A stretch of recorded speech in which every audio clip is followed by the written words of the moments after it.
Good afternoon and welcome everyone. I'm Gabriela Curenza. I'm a writer with Fed Communities.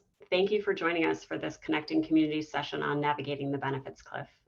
We have a really wonderful group here with us for today's discussion. First, we'll hear from Alexander Ruder, Director and Principal Advisor at the Federal Reserve Bank of Atlanta. Alex will share some information about benefits cliffs and the Atlanta Fed's work on this issue. Next, I'll speak with Talithia Edwards and Quan Bryant. Talithia is a family advocate and coalition builder and the founder of the Hand Up Project. She'll tell us about the challenges families experience when they face benefits cliffs. Quan is manager of navigation at Goodwill Industries of the Southern Piedmont. Quan will shed some light on how benefits cliffs can impact employers and career development. Then we'll turn it over to Brittany Birkin, Director and Principal Advisor at the Atlanta Fed. She'll speak with three folks from different parts of the country working on innovative solutions around the benefits cliff. Brittany's panel features Jeff King, Program Manager for the Career Mobility Action Plan, DC Department of Human Services, Marielle Lavecchio, Director of the Tennessee Alliance for Economic Mobility, and Michelle Watson, CEO of the Florida Alliance of Children's Counsel and Trusts. Before we dive into today's event, just a few housekeeping items. Today's session is being recorded and will be later available for viewing. Views expressed during this session are those of the speakers and are intended for informational purposes only. They do not necessarily represent the views of the Federal Reserve System or Fed Communities. Your microphones have been muted. Please use the Q&A feature throughout the session to submit questions.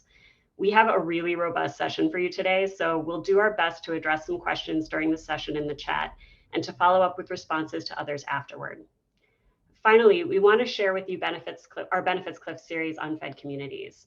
This series includes articles and multimedia stories exploring what it's like to go through a benefits cliff and what folks around the country are doing to help address the issue. Check out this series by going to our website, fedcommunities.org, and looking under the Stories tab at the top of our homepage for Benefits Cliff stories.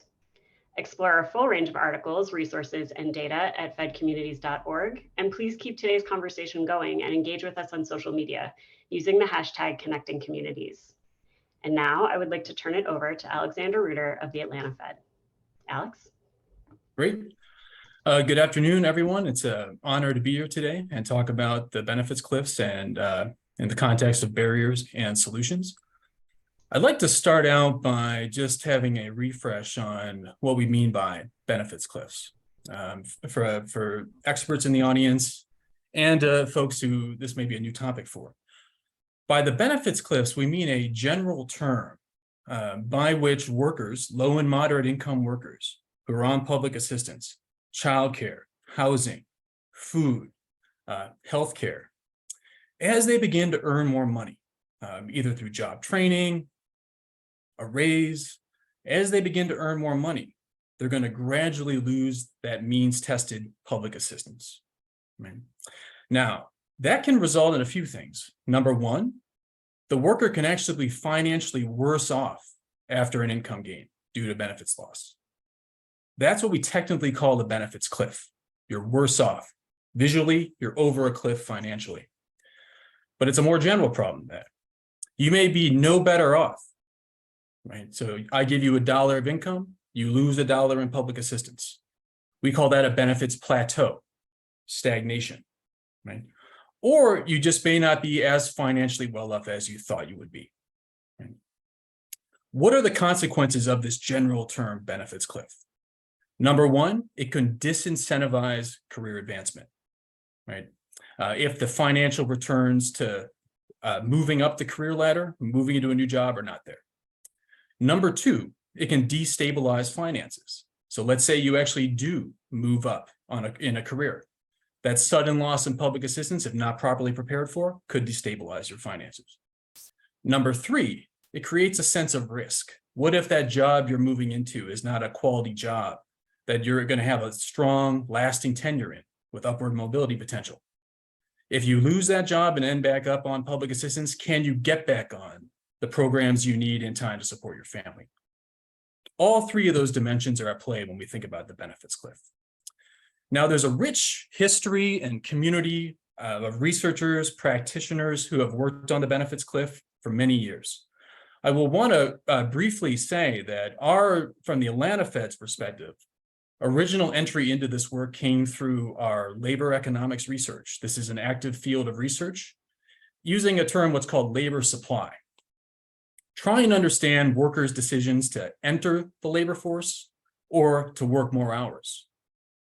But I would argue our contribution to this, again, rich history of work is that we're thinking about it very specifically in a workforce development context in two ways.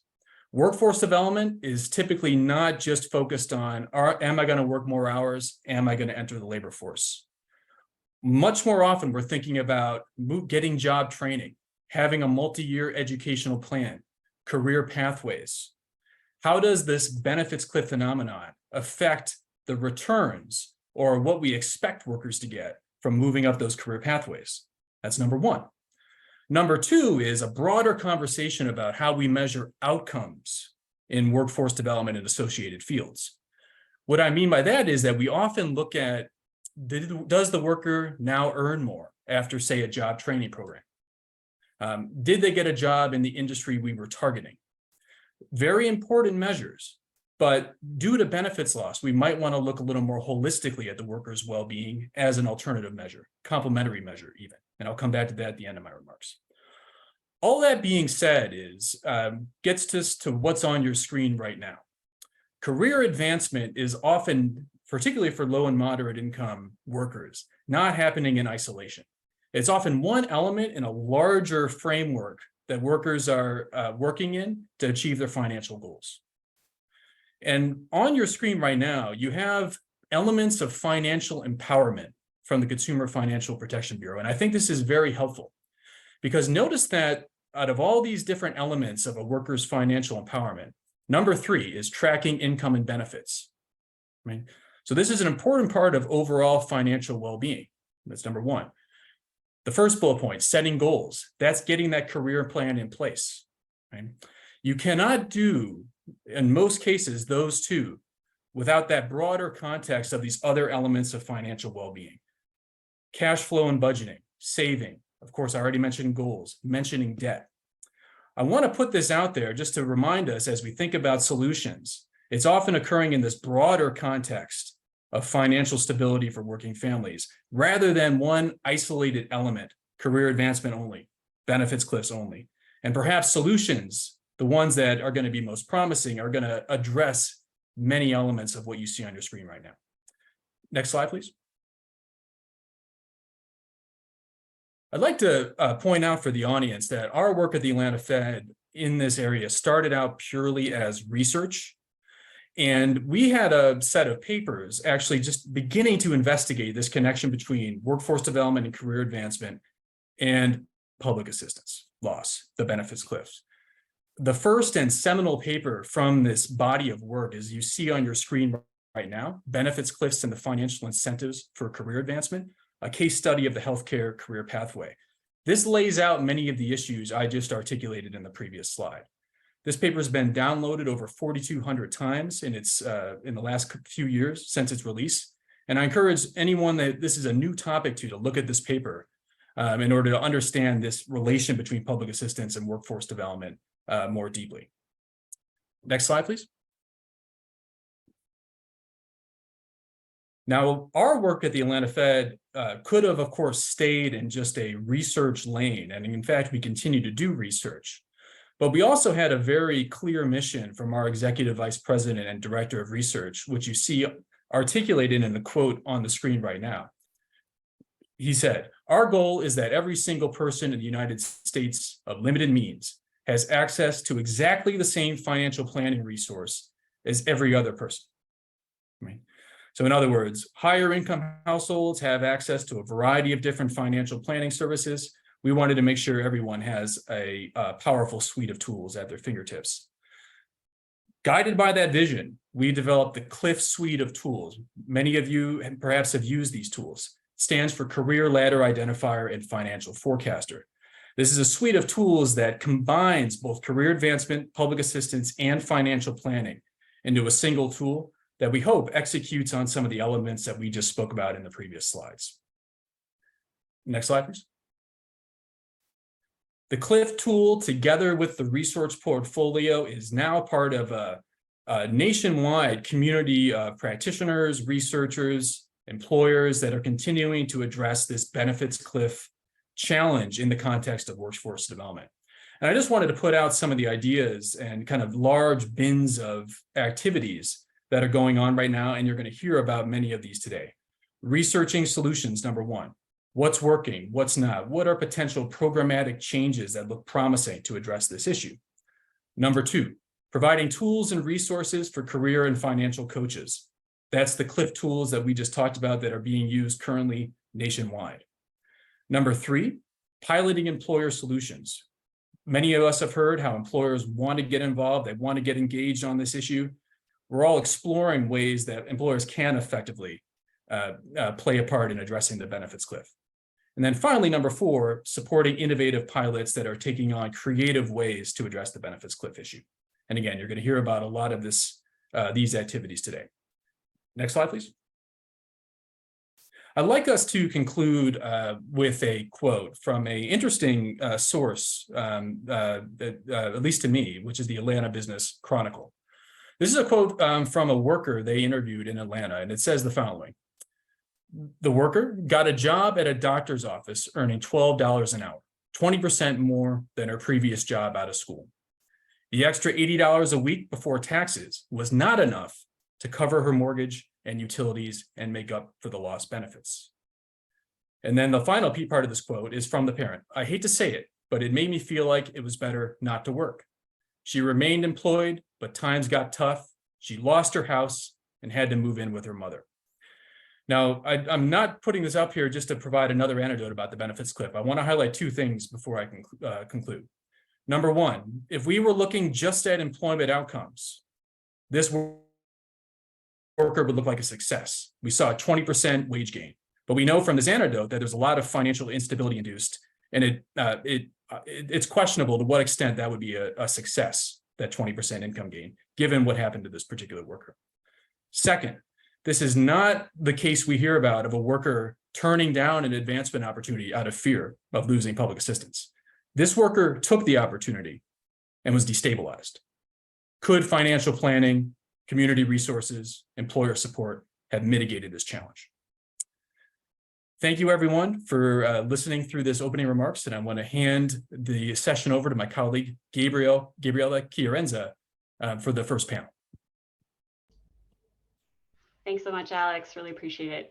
And just picking up a little bit on what Alex just mentioned, we're going to talk a little bit in this section now about what is it like to experience a benefits cliff? What do families go through, and how are others in the economy impacted? So very unfortunately, due to some technical difficulties, our really wonderful panelist, Talithia Edwards, isn't able to join us today, but I really do want to encourage you to check out her great work leading the Hand Up Project. So give that a look. I did have the pleasure of speaking with Talithia for our Fed Communities series on benefits cliffs, though. And we also had the chance to interview several folks who have lived through cliffs themselves. They were really kind to share their stories with me. So I'll share a little bit about what I heard from them here, and then I'll ask our other wonderful panelist here, Quan Bryant, to share a little bit about how this issue impacts employers and career advancement.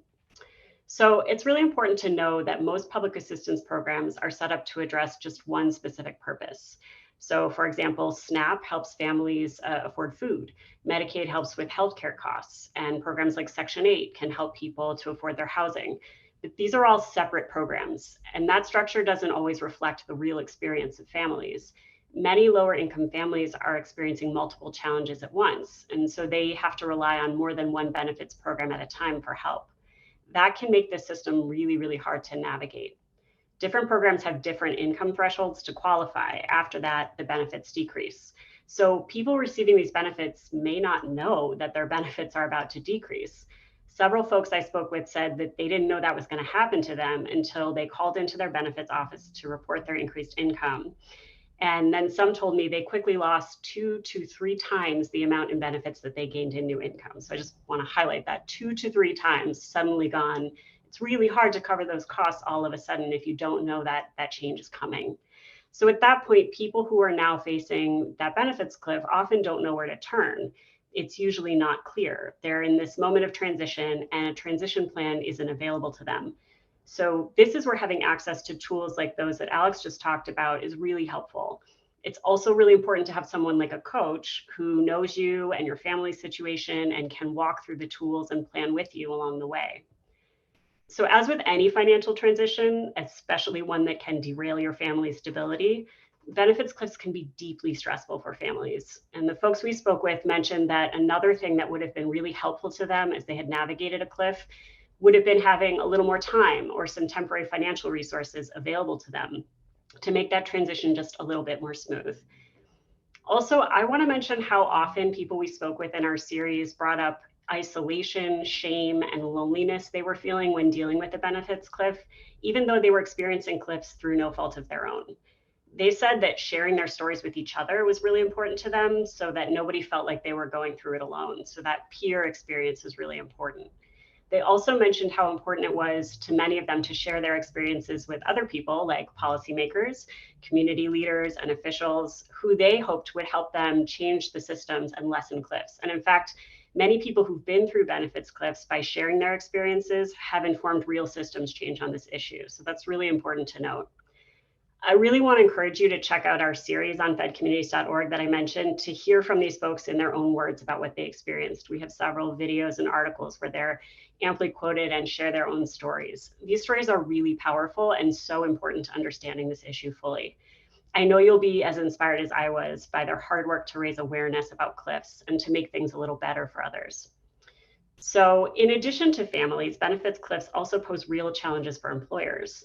So I'm really pleased to bring Quan Bryant into the conversation now to dig into this.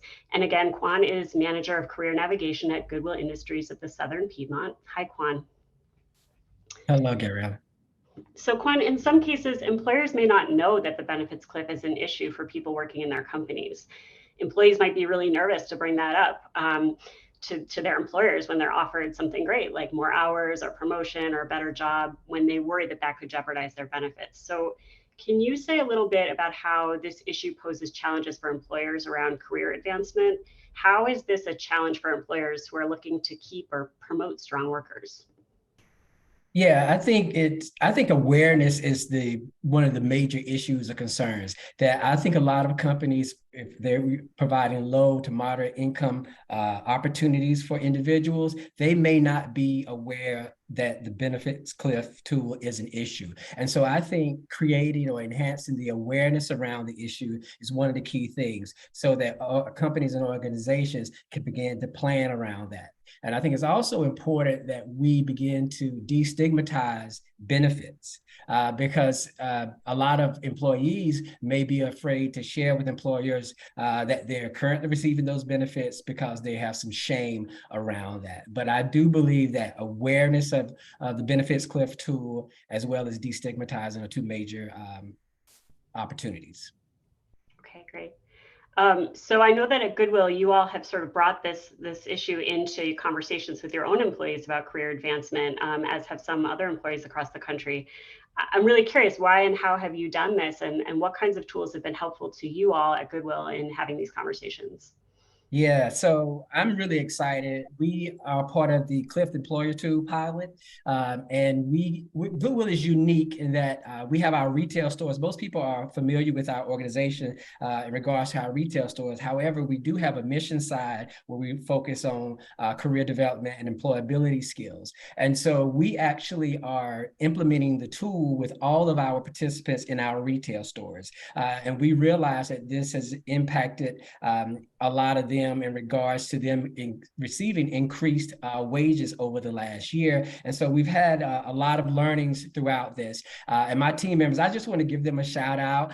Christina, Stephanie, and I may have done a phenomenal job of implementing the tool with over 100 of our retail teammates. And so we're really excited about the work that they're doing. And so one of the things that we really have learned is that in regards to destigmatizing, that we want individuals to see this as a financial planning tool that they can utilize for themselves. One of the learnings that we found out is that some individuals were eligible for benefits that they were not receiving. And so once we did the Cliff tool with them, they realized that they were eligible for other benefits and then could take that money that they were spending, let's say if they could receive SNAP benefits or Section 8 housing, they can then take that money and put it in a savings for emergency accounts, or they could put it into school and education for their children. So just seeing it as a family planning tool was really eye-opening for us. Most of the participants that we did the Cliff Tour with stated that they still would have taken the increase in salary. However, they would have liked to have known that the increase would take them over the cliff. They could have planned better and strategized so they wouldn't find themselves in a crisis situation. Yeah, that's really interesting to hear, because several of the people I spoke with also did that. They went ahead and took the increase, but then they were struggling because there's really nothing to sort of help them bridge the gap. So I'm just curious, when you sort of go through some of those things with folks using the tools, are there conversations you have in addition to like maybe benefits they didn't know about that could help them with that transition?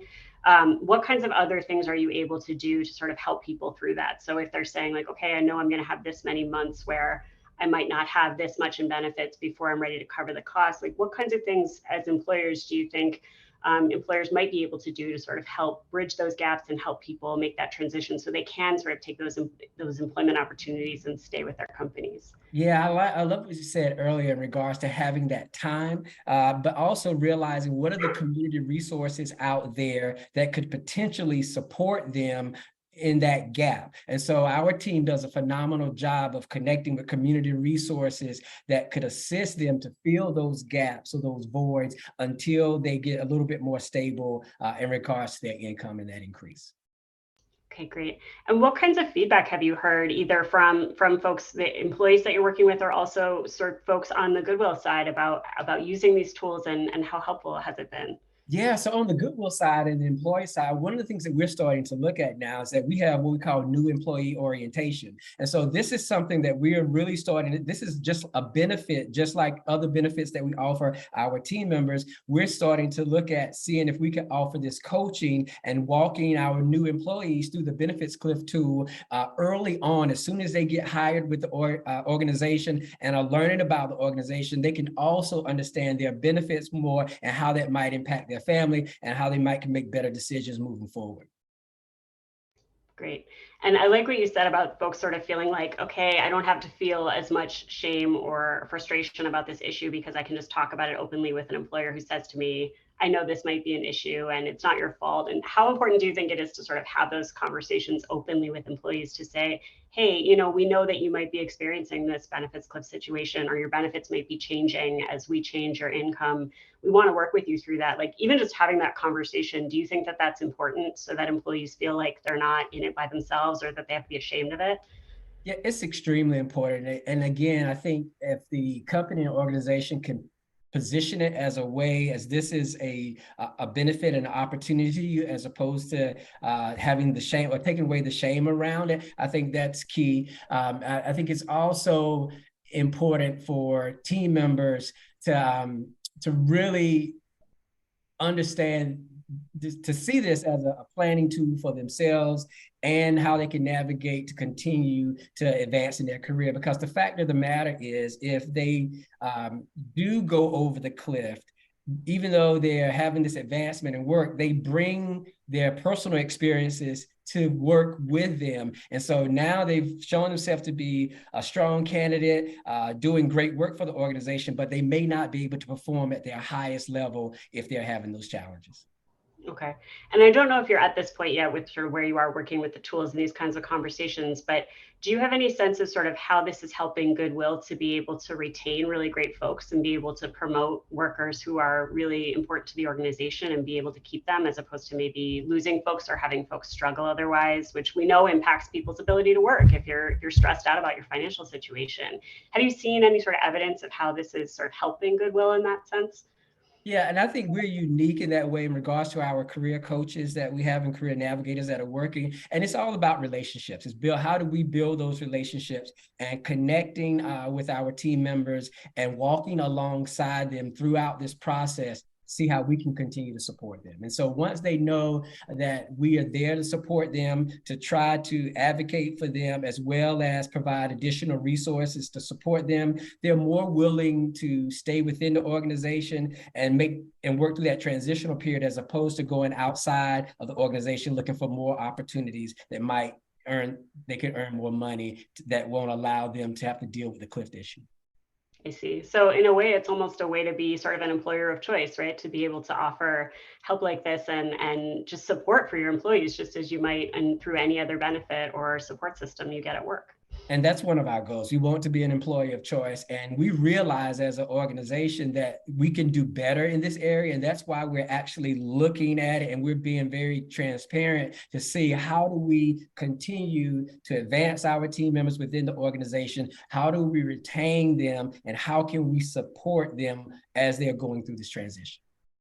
Great. So Kwan, before we turn it back over to our other panel, is there anything else you want to mention about sort of your experience working with the tools, or anything else around the benefits cliff from an employer's perspective?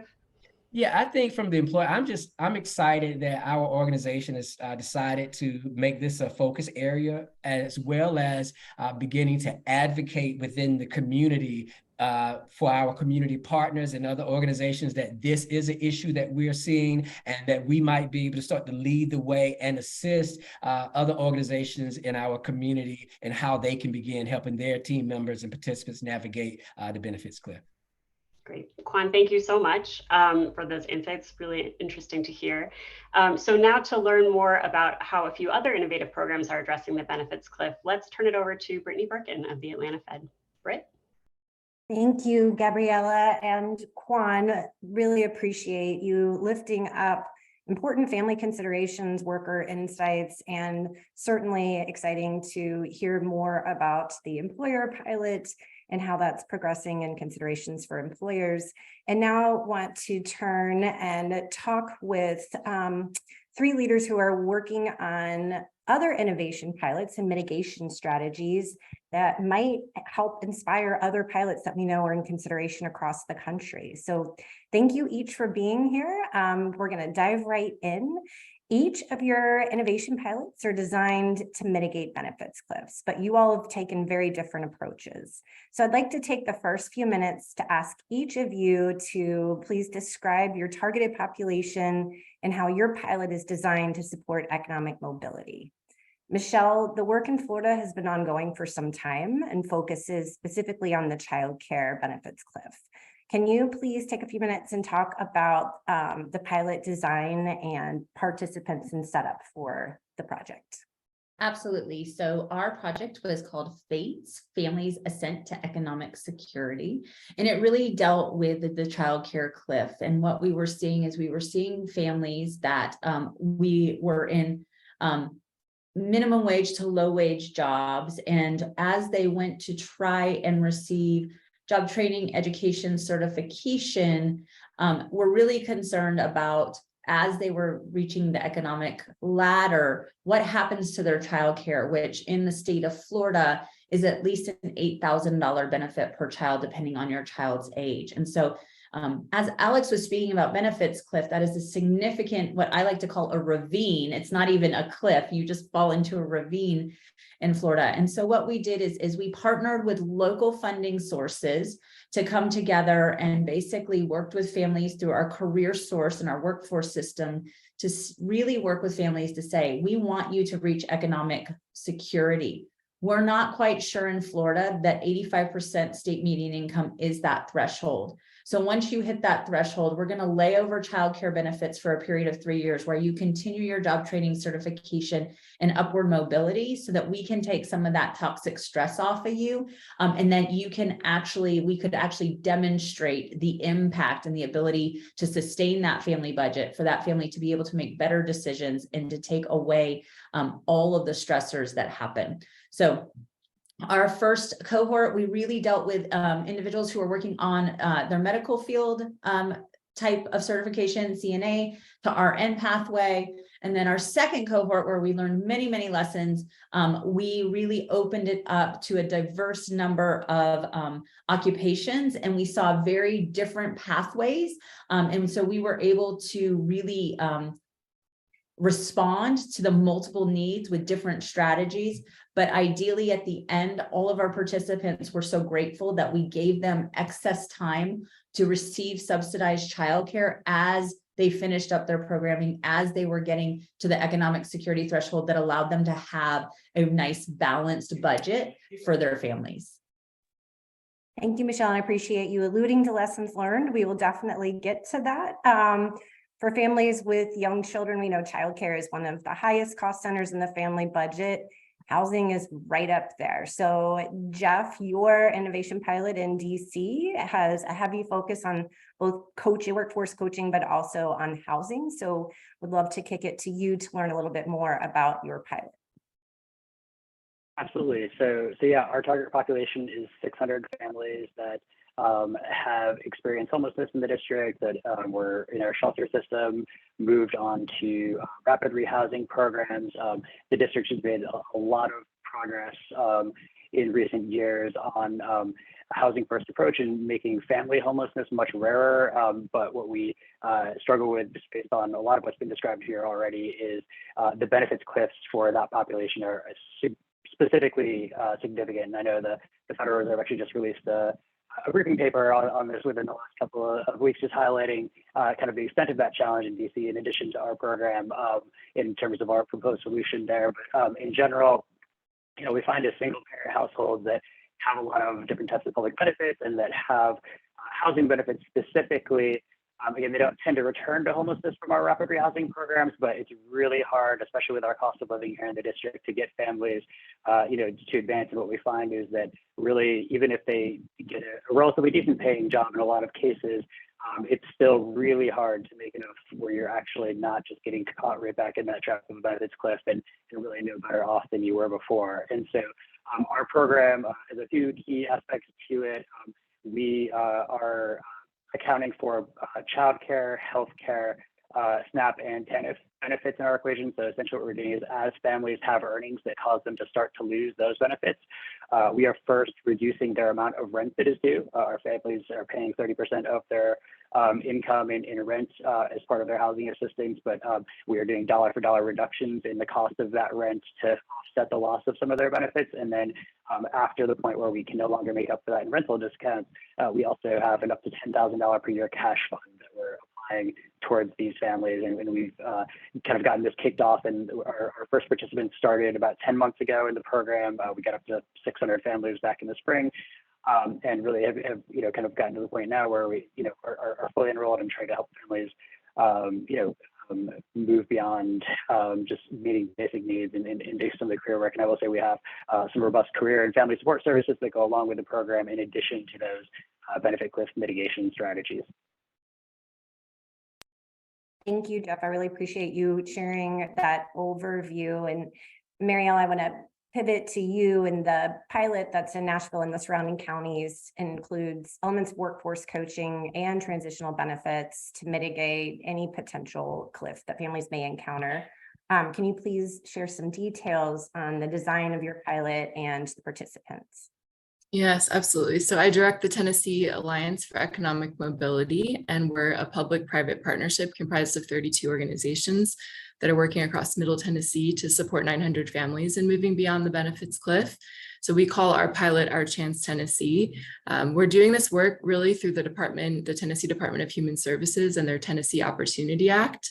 And it does require pretty much a rigorous research element. So there is a randomized control trial element to our pilot. So the core is that every family has access to a family-centered coach and customized resources and financial counseling that's focused on navigating families beyond the benefits cliff. But because of that randomized control trial element, we actually have 3 pathways. So we call them Dream, Hope, and Inspire. And what that allows us to do is essentially to understand the impact of a higher intensity coaching versus a lower intensity coaching, and then the impact of the transitional benefit versus not. And the transitional benefit is essentially for those families in the pathways that are eligible for it, when they make a decision to move themselves into a cliff, like they work more hours, they take a promotion, and they end up in that cliff, they actually have access to an amount that's really calculated based on their household size and income and benefit utilization that's then applied to the bills that they request. So that's how it doesn't exacerbate the cliff. We're able to actually make direct payments to childcare providers and housing providers and some health providers for approved costs. Thank you. So definitely a variety of approaches, all working on mitigation strategies that might help inform solutions going forward. As we all know, there's the detailed work of planning, and then there's the information that's hugely valuable that can really only be gleaned once you've begun implementation. So love to dig in a little bit more and ask about any adaptations that you've made to accommodate the needs of participants or to shift the pilot. Michelle, I know there have definitely been some pivots, and you alluded to one between cohorts in the course of your project. Can you share a few highlights? Absolutely. So I just want to, for context sake, let you know that our pilot took place pre-COVID and post-COVID for frame of reference. So when we were recruiting for our first cohort, we were asking individuals to abandon a job that they had, that they felt secure in, to go on this journey and receive some sort of education or job training program. Well, when you are in a job, it's really hard for you to trust somebody. And at that point, the Federal Reserve Bank of Atlanta hadn't released the CLIF tools, which really, when they came online, created a very different environment for us for recruiting. So once we had our first cohort, we were really able to show the career lattice around the health field in a really meaningful way. So that's where we got the most participants coming in. Post-COVID, everybody was looking for different jobs in different opportunities because they didn't want to be furloughed should another pandemic come through. So they were actually more interested in finding high wage, high demand jobs coming out of COVID. The problem, though, is that they had extreme social service fatigue. Many of them had to navigate our state's unemployment benefits system, the Medicaid system, our SNAP system. And so they were very tired with knowing who do they go to get help. So one of the things we did with our second cohort, not only open it up to different occupations and then had the CLIF tools at our disposal to really be able to map out what economic mobility would look like should they take the plunge and move into a high wage, high demand job. But we made sure that they had navigators. So we had family coaches that came in and they could work with anything, whether it be a developmental delay with their child, whether it be credit recovery and financial literacy, whether it be access to $1,000 fund for emergencies that would take them off their path to economic mobility. So we definitely had a larger cohort too with different occupations, but we also had to provide a lot more supports because they had just gone through such fatigue and we needed to give them a clear path. So between our career source partners and the job coaching, our family coaches, and then our early learning coalitions that were supporting the child development side, we had created a comprehensive system where families were really excited to participate and were more likely to get through their career lattice quicker because they felt supported. Thank you for sharing that level of detail. Super helpful. Marielle, turning to you, I know you've also made some adjustments based on early implementation experiences. Can you share some of those for us, please? Yes. So I think we do have some limits in terms of what's possible because we are endeavoring to really have, high fidelity of the model.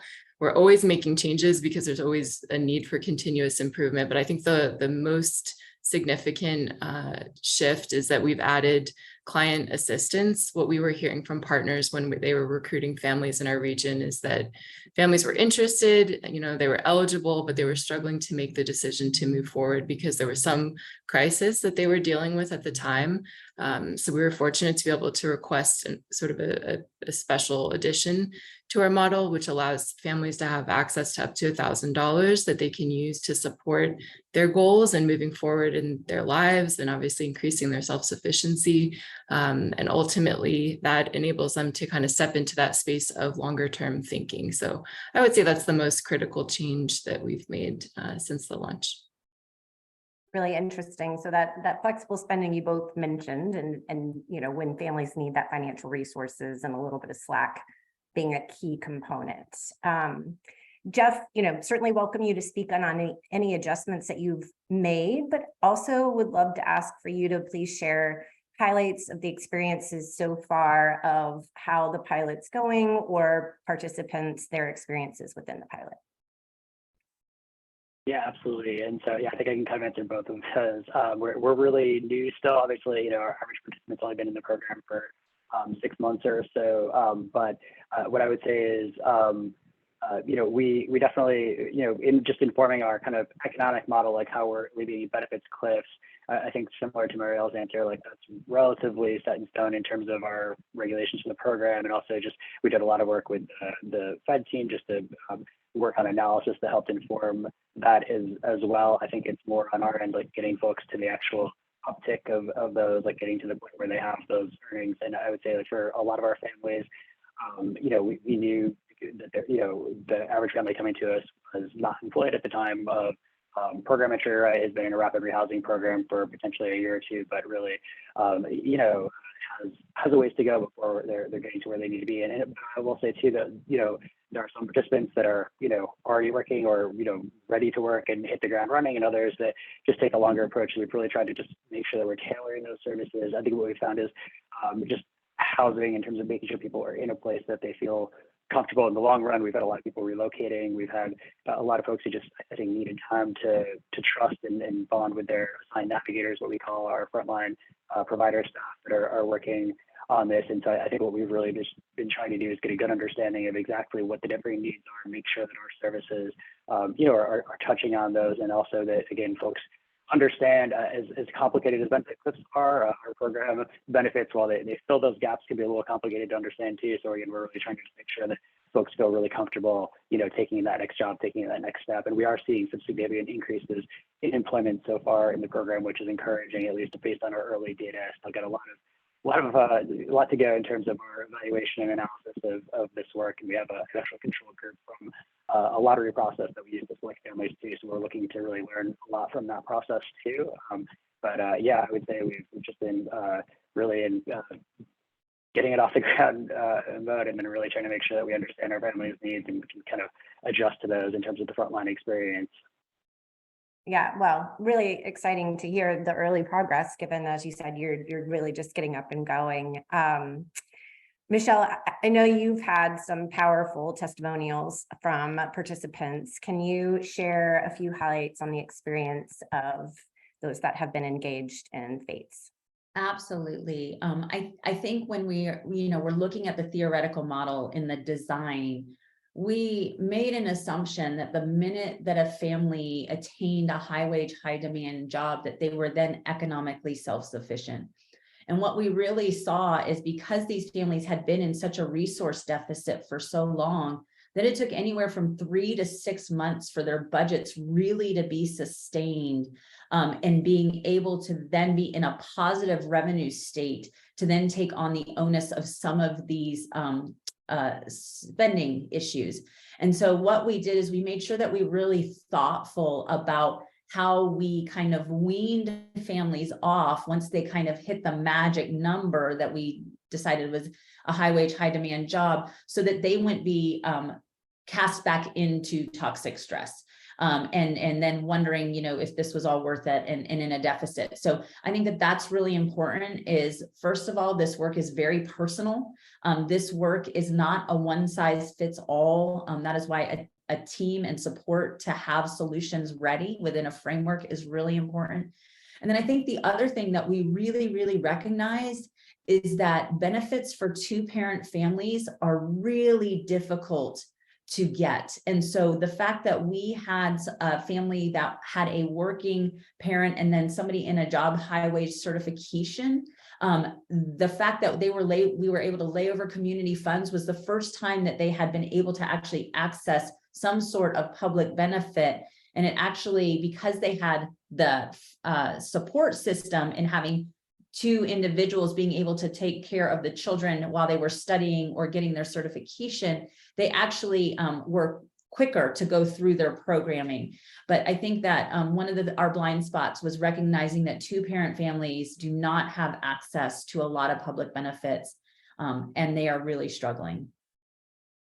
Yeah, thank you. And I remember reading in one of your reports that, but for this program, the family would not have been able to move up and over. And so I appreciate you sharing that.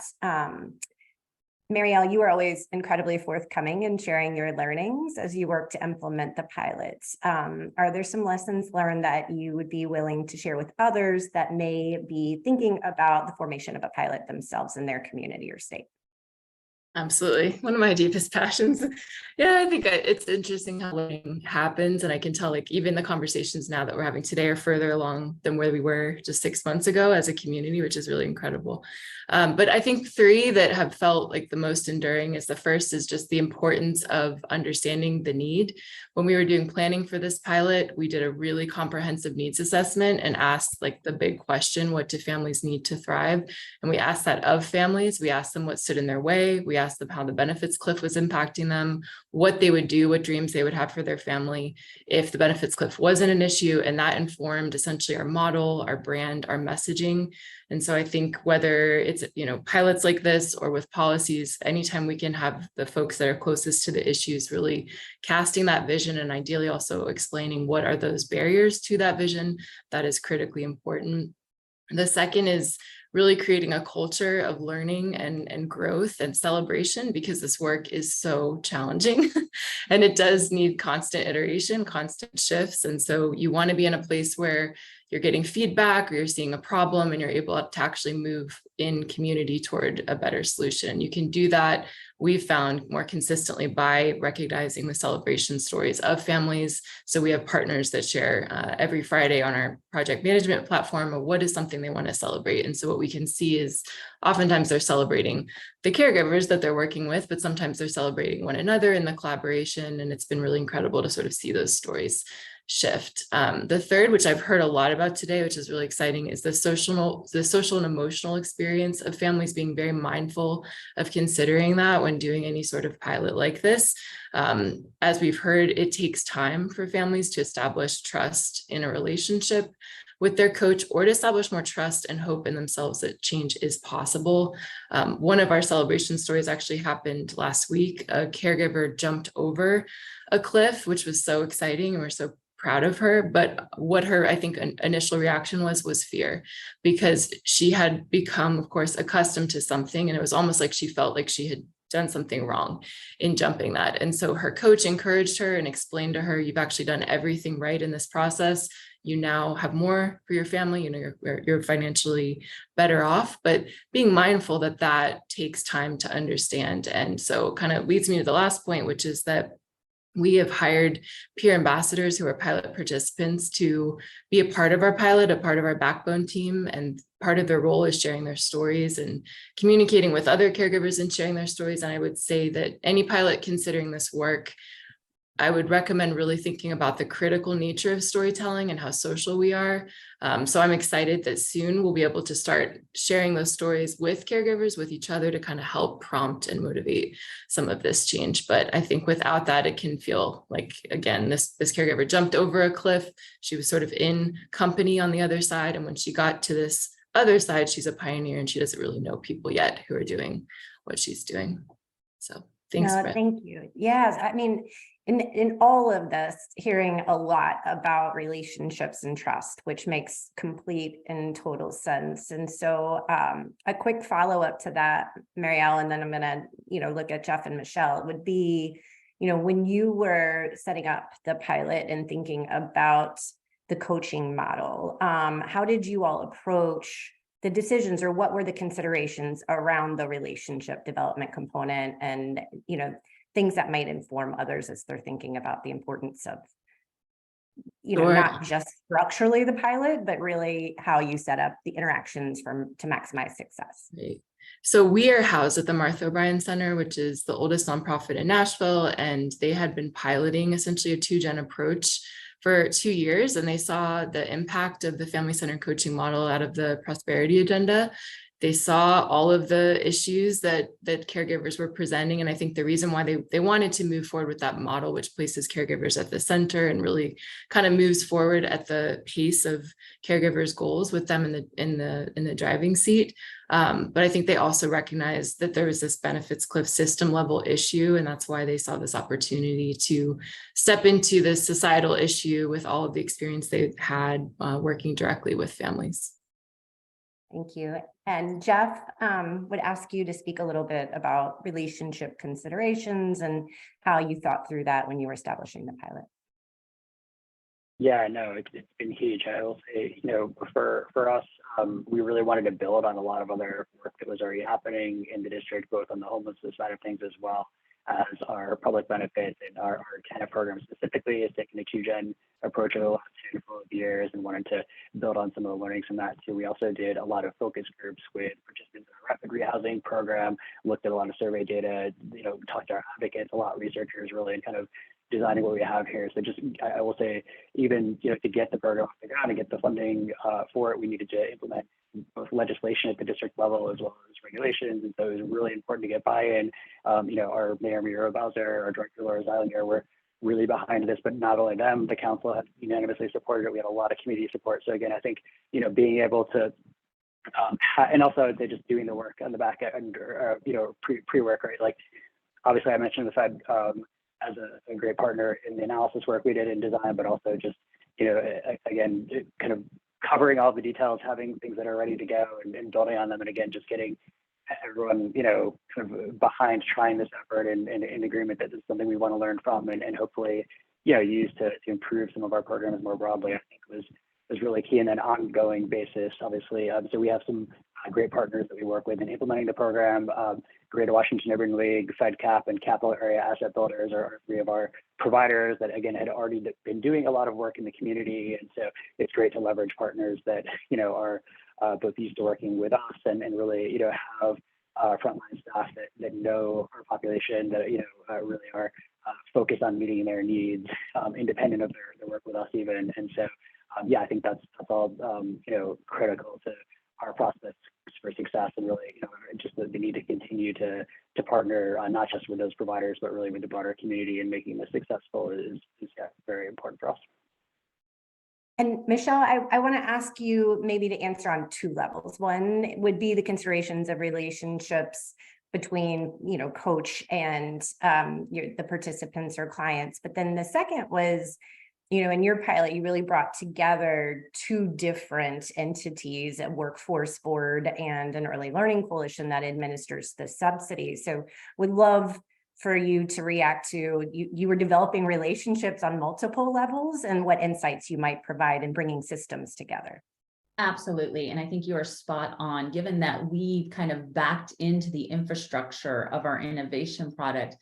We really needed to work on change management within the silos of the two organizations and the way that they typically and historically worked, which was our Career Source Board and our Early Learning Coalition, to kind of let them understand, with this funding, with this opportunity, it's okay to break the rules, right? You're not constrained to the typical job coaching that you've historically done under another federal program, that you can step outside, you can be more immersive, you can have as many touch points. It is actually celebrated.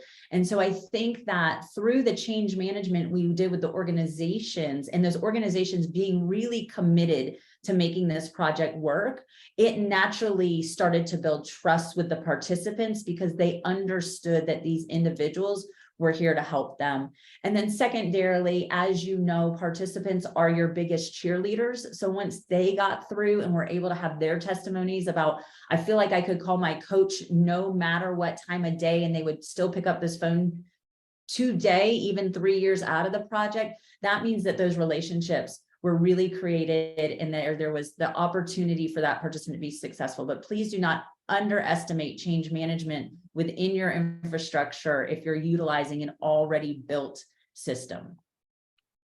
Thank you. And my last question is for all three of you, any of the three of you really, which is just any final lessons learned that you weren't able to share, or anything you would want to make sure that you could express to others that are thinking about taking on a similar project or pilot?